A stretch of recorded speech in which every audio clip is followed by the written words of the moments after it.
విజయవాడలో మీ అందరూ తెలుసుగా మా ప్రభుత్వం ఏర్పడి 2 నెలలు అవుతుంది. నేను బాధ్యతలు చేపట్టగానే నాకు చాలా వినతులు వచ్చినాయి. అంబేద్కర్ గారి పేరు కన్నా కూడా ఆనాటి ముఖ్యమంత్రి పేరు చాలా పెద్దదిగా ఉంది, తొలగించబడి వినతులు వచ్చినాయి.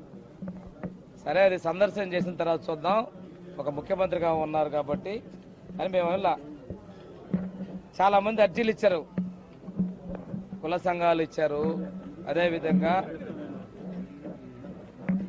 ప్రజా సంఘాలు ఇచ్చారు. మేము విజిట్ చేద్దాం, చూద్దాం అనుకున్నాం.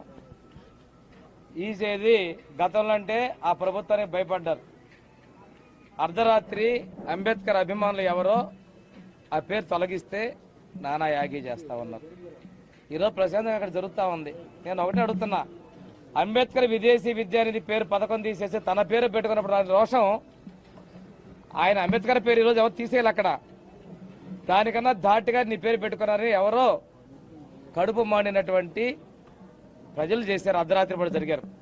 దాన్ని మా ప్రభుత్వానికి ఆపాదించడం కరెక్ట్ కాదు. ఈ రోజున అంబేద్కర్ గారి విగ్రహాన్ని గురించో అంబేద్కర్ గారి గురించో ఎటువంటి నొక్కు జరగల. ఈరోజు ఎటువంటి దుశ్చర్యలు మీరు మానుకోవాలి. మీరు చేసిన పాపాన్ని ప్రజలు మనకు కడిగేశారు. ఇది మమ్మల్ని తీయమన్నారు, కానీ మేము విజిట్ చేసి చూద్దాం అనుకున్నాం.